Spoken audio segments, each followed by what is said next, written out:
The word that I keep coming back to is uplifting. I have this conviction based on my lived experience that uplifting people or the planet doesn't have to be draining. It can actually feel uplifting to the person who's making that impact. Hi, everyone. I know you missed us. We're back. I'm Tamerri Ater. I'm the Director of Communications and Engagement here at Uplifting Capital, here with the founder and CEO, Toussaint Bailey. And we are going to reflect on our last 3 podcast episodes with some heavy hitters. We have all women.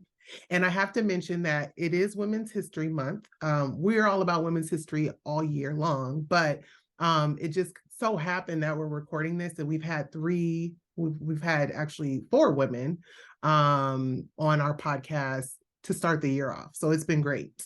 And yes.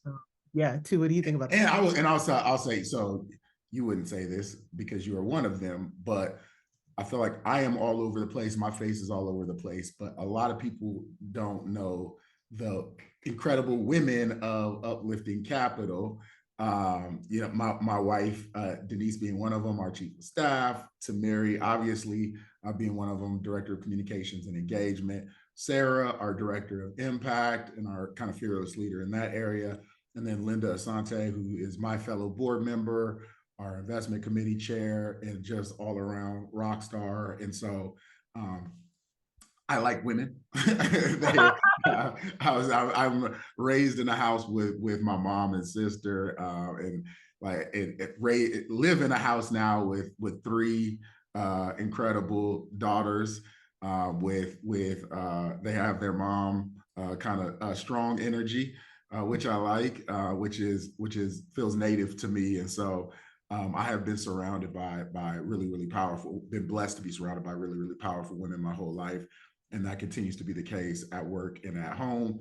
And this year, that's been the case with the podcast as well. So I'm sorry, I didn't mean to jump in, but I had to give you and the rest of us the rest of you a shout out. So give us our flowers. Real time. Literal and physical. Yeah. I honestly loved all 3 episodes. I feel like it was such a great way to start the year, just the momentum and the reminder that everything that we do in the world, I mean, I would hope most people feel like this, everything that we do is to help others. Like that's how we keep the world a better place. I mean, it sounds cheesy, but it's like, it's all about reciprocity and this energy of, uplifting. Like every woman on the podcast is an uplifter. Sonya and Liv, they're like amplifying voices of people that are underrepresented in the financial services industry through conferences and different, publications. And then we have Campbell, who is all about building wealth. And she's super passionate about it, super bubbly. And you can just tell that it's just in her ethos. And you even mentioned too that, being raised by parents that are like giving back and being around philanthropy, like it doesn't even seem like you're successful unless you're giving back to others. So I love that message. And then Lenore, I mean, her whole career has been built around helping others, in the criminal justice system and all the work that she's done, with Alliance for Safety and Justice and Robert Rooks and, just changing laws. Like that's huge in decreasing, spending on areas that we don't need to spend money in, and then increasing it in areas that we need it, like for, safety, people's public safety. So I loved everybody. Yeah, no, I feel like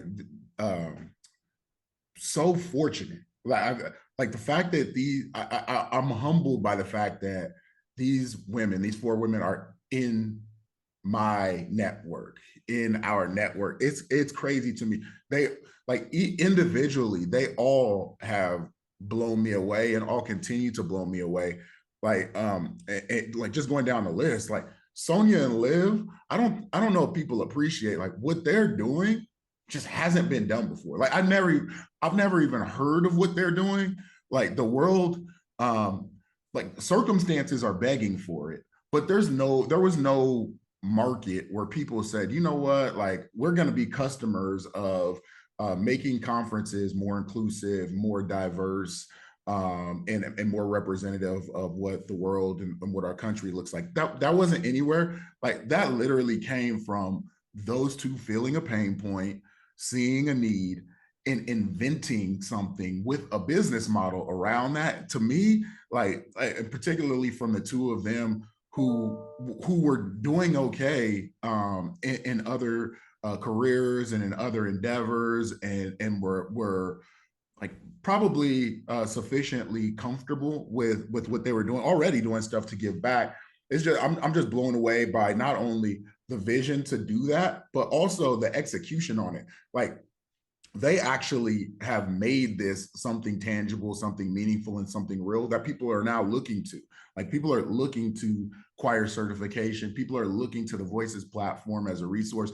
Reporters and journalists are actually using them. Like they have the story with the guys Devon from DFD Partners, where he was discovered by someone from, I think it was, and I might get it, hopefully I don't get this wrong, but I think it was someone from wealthmanagement.com who ended up doing a piece on him. It might have been financialplanning.com, but anyway, a legitimate journalist discovering a diverse voice because of their platform that just hadn't existed. And so I think my prediction is we will continue to see them or others take this same formula and bring that out into different places and different kinds of conferences and gathering events where we should be a little bit more thoughtful about what those spaces look like and how welcoming they are. I have certainly been the only at a number of conferences, right? And thought like, you know, it would be nice to see some folks who look like me on the stage. And I think it would be striking to see some folks who look like me on stage. So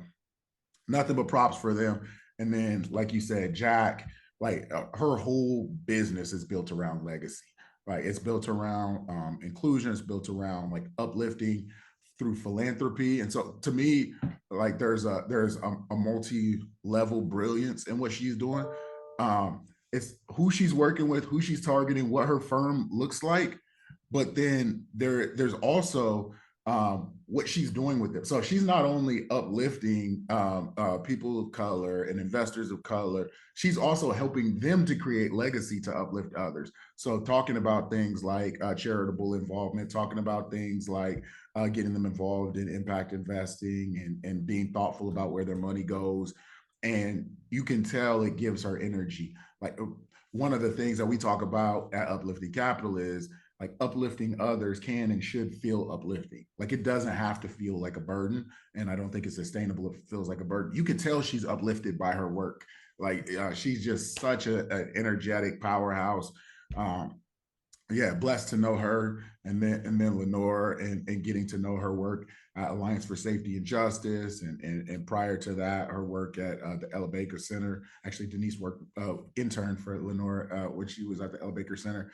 She's been changing the lives of people who she doesn't have to think about. Like we have the luxury. We try to keep these problems nice and tidy and off in their corner. Like homelessness is getting harder and harder to do because we have to face it.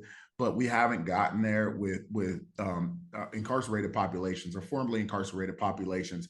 And so it could be an invisible problem if one chose to live their life and kind of turn a blind eye to some of the issues that are faced by people who are touched by incarceration. She's chosen to turn directly toward that problem. And again, somebody who clearly has energy for solving that problem, not only kind of working in the nonprofit space and the advocacy space. She's now written a book uplifting the voices of people who have been touched by incarceration. And so and she's donating the proceeds to the organization. Yeah, like not even like who does that? Yeah, yeah. I'm just in awe, and like I said, like honestly, like humbled by the fact that I get to regularly interact with these women. Yeah, there's Lenore's book in their names. Anyway, yeah, it's been a blessing. I am uplifted myself just being in community and getting to kind of touch on our work together with women like these. I'm like just the energy that I get. I'm energy led. I talk about that all the time.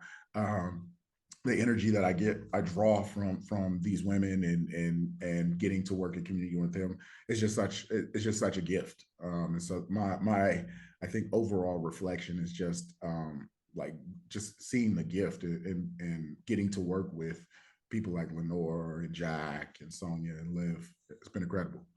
Yeah, it's been super good. And I also like that they continue to push the envelope. Like, first of all, every time I open up my LinkedIn, I see something from Sonya or Liv and like calling out, like, hey, you guys could be doing more. Like, they're just like they're just like savage with it. Like, no, you need to do more, and we don't care what you think about us. This is what we feel, which I love. And also, like, you know, I feel like a lot of the times with like diversity, like people are just checking the box, like, okay, we'll just add this, you know, Black person here, Asian person, and they're like, no, it's also the quality of where they're speaking. Like, this needs to be a platform that is large enough to amplify their voices, so they're not just stopping at like just check a box, right? Yeah, no, amazing. And they thought about all that. Like, it blows me away that like it's hard to measure stuff that we think about all the time, but this is something that people think about as like this kind of nebulous, amorphous problem that like it's hard to get your hands on. Like, we complain about it, like people who I know complain about it, but to think about like, here's how I'm going to measure it, and here's what else I'm going to measure, here's what else I'm going to do, here's some technology that I'm going to offer in a platform to actually help solve the problem. Like, they just, the fact that they thought through all that and have launched something that is such a value add in such a short period of time is just incredible to me. Yeah, definitely supportive. So cool. Yeah. Your last thoughts? That's it. I know we let a few of these episodes kind of collect, but it's good. We get to review all of our. We were due to have some strong women on the podcast. Yeah. We opened up with a bunch of dudes, and so yeah. Yeah. So it was nice. And it's nice to give the women their due all at once. This is not this is not the end of women on the podcast. We're not like, okay, it's Women's History Month. We're all fulled up now. All fulled up. That's it. You got it. Yeah, check it off now. Yeah, let's be clear. But I think this is good, and we'll get back to these reflex. It's been fun. Yes. All right. Well, thanks for tuning in, and we'll see you on the next one. Cheers.